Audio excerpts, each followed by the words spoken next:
আমার কাছে মনে হয় দেশ সবার উপরে। দেশের জন্য যেটা ভালো হয় সেই ধরনের চিন্তাই ক্রিকেট বোর্ড করবে। দেশকে প্রায়োরিটি দেওয়ার পরে যদি ক্রিকেটকে প্রায়োরিটি দিয়ে কোনো ডিসিশন নিতে হয়, আমি সেটাকে অ্যাপ্রিসিয়েট করবো। বিকজ আসলে ক্রিকেট বোর্ডে যারা রয়েছেন তারা ওই দেশের নাগরিক, তারা দেশের চিন্তাটাই ফার্স্ট প্রায়োরিটি দিবেন। এবং বুলুলা কিন্তু অলরেডি মেনশনও করেছেন যে আমাদের বোর্ড প্রেসিডেন্ট, যে দেশকে ফার্স্ট প্রায়োরিটি দিয়ে তারপরে দেশের যে সিদ্ধান্ত আসবে সেটার সঙ্গে ক্রিকেট বোর্ডও যাবে। সো আমার মনে হয় যেটাই সিদ্ধান্ত হয় অনেক চিন্তা ভাবনা করে, অনেক ডিসকাশনের মাধ্যমে সিদ্ধান্তটা আসবে। যেটা আসবে আমার কাছে মনে হয় আমরা সেটার সঙ্গে পজিটিভভাবে চিন্তা করা উচিত। অনেস্টলি যদি আমাকে জিজ্ঞেস করেন, আমি গতকালকে থেকে এই বিষয়টা সম্পর্কে কিছুটা জানা শুরু করেছি ম্যাচের পরে। আমি তার আগে একদমই নোটিস করিনি, কারণ আসলে স্বাভাবিকভাবে আপনারা জানেন যে আমরা একটা লম্বা ব্রেকের পরে এসেছি, পরপর দুইটা ম্যাচ ছিল। আমি টিম নিয়ে একটু বেশি চিন্তাভাবনাই করি হয়তো, সেই কারণে আমি সোশ্যাল মিডিয়া একদমই ফলো করা হয়নি। বাট কালকে আমি খেলার পরে দেখলাম যে শান্তকে এই প্রশ্নটা করা হয়েছিল। তো সেখানে শান্ত চমৎকারভাবে বলেছে আসলে আমরা প্লেয়ার যারা রয়েছি, ফর্মার প্লেয়ার বলি, কারেন্ট প্লেয়ার, আমরা যে দেশের জন্য যারা খেলেছি বা ইভেন আমাদের ডোমেস্টিক ক্রিকেটেও যারা খেলে, প্লেয়াররা সম্মানটা আশা করে সেই সম্মানটা থাকা উচিত। এখন কেন কোন পরিপ্রেক্ষিতে উনি বলেছেন বা তামিম কী স্ট্যাটাস দিয়েছে এটা সম্পর্কে আমি খুব বেশি জানি না। সো যদি এরকমটা হয়ে থাকে, এটা আমরা আসলে ক্রিকেটার আরেকটু সম্মান আশা করি সবার কাছ থেকে। সেটা নিশ্চিতভাবে আমাদের বোর্ডের যারা রয়েছেন বা ক্রিকেটকে যারা আমাদের গাইডলাইন হিসেবে ফলো আপ করেন তাদের জায়গা থেকে আরেকটু সচেতন হওয়া উচিত আমার কাছে মনে হয়।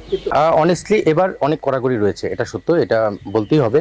কারণ এর আগে আমি ম্যানেজার হিসেবে কাজ করেছি, অ্যাসিস্ট্যান্ট কোচ হিসেবে কাজ করেছি।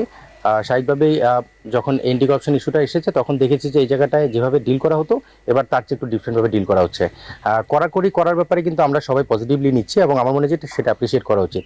বাট যেটাই ঘটবে, যেটাই ঘটানো হবে বা যেটাই দেখা হবে সেটা প্রসেসের মধ্যে থেকে, নিয়মের মধ্যে থেকে করা জরুরি। আমি আসলে এন্টি করাপশনের ঢাকার যে বিষয়টা কালকে দেখলাম প্রেস মিট করেছে ওনারা, তো এখানে যে বিষয়গুলো শুনেছি বা দেখেছি এই বিষয়টা সম্পর্কে আমি খুব ডিটেল বলতে পারবো না। বাট সেটা যদি আমাদের এন্টি করাপশন ইউনিটের গাইডলাইন অনুযায়ী বা তাদের প্রসেসের মধ্যে থেকে হয়, সেটাকে আমি ইগনোর করার কোনো সুযোগ নেই। সো বিষয়টা হচ্ছে যে আমি নর্মাল প্রোটোকল যেটা, সেটা যদি মেনটেন করা হয় বা তাদেরকে যদি প্রসেসের মধ্যে থেকে সেভাবে দেখা হয়, ইভেন আমার টিমের ক্ষেত্রেও যদি আসে সেটা আমরা কোঅপারেট করার চেষ্টা করব। তবে নিয়মের মধ্যে থেকে যেটা রয়েছে সেটা মেনটেন করলে আর কোনো দ্বিধা বা কনফিউশন আসবে না।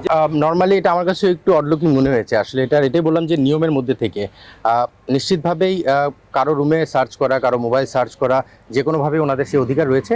বাট সেটা একটা নিয়ম রয়েছে, আমি যতটুকু জানি যে ম্যানেজারকে ইনফর্ম করেই সেটা করতে হয়। যদি সেটা করে থাকে তাহলে সেটা নিয়ে আর সেকেন্ড কোনো কোশ্চেন আসা উচিত না।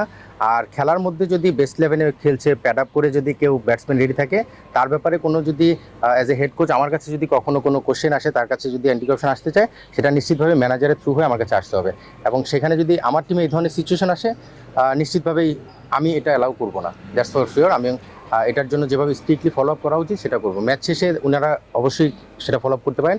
তবে দিন শেষে আমি একটা কথাই বলবো, নিয়মের মধ্যে তাদের কাছে লিখিত কি নিয়মটা রয়েছে, আমি আসলে স্বাভাবিকভাবে ডিটেল অত পড়া হয় না আমাদের। বাট যদি এটা নিয়মের মধ্যে থাকে, সেই নিয়মটা যদি আমাদের দেখিয়ে দেয় তাহলে জিনিসটা ক্লিয়ার হয়ে যায়। আসলে অভিযোগগুলো কিন্তু আমরা মিডিয়ার মাধ্যমে জানতে পারছি। বিভিন্ন টিম তাদের জায়গা থেকে হয়তো অভিযোগগুলো উপস্থাপন করছে। আমাদের টিমে এখন পর্যন্ত আমরা সেই ধরনের কোনো অভিযোগ পাইনি বা আমাদের টিমে এই ধরনের কোনো সিচুয়েশন আমাদের ফেস করতে হয়নি। সো যখন পর্যন্ত আসলে নিজের সঙ্গে কোনো কিছু না ঘটে তখন সেটা সম্পর্কে খুব বেশি ব্রিফলি বলা কঠিন। সো আমাদের জায়গা থেকে আমাদের যে প্রোটোকল, আমাদের যে নিয়ম রয়েছে, আমাদের ম্যানেজমেন্টে স্পেশালি ঝরু ভাই ম্যানেজার হিসেবে সেটা চমৎকারভাবে লুক আফটার করছেন। As a head coach, even captain Shanto, আমাদের সাইড থেকে যেটা প্রোটোকল যেভাবে করা উচিত আমরা সেটাই মেনটেন করার চেষ্টা করছি। সো আমরা আসলে এখন পর্যন্ত সেই ধরনের কোনো সিচুয়েশন ফেস করিনি। সো এটা সম্পর্কে খুব ডিপলি আমার কাছে বলা একটু কঠিন মনে হচ্ছে। আসলে আমি এটা সম্পর্কে একদমই বলতে পারবো না, কারণ এবার যারা এন্টি করাপশন লুক আফটার করছেন নিশ্চিতভাবেই তারা এটার ব্যাপারে ব্রিফলি একদম ডিটেল বলতে পারবেন।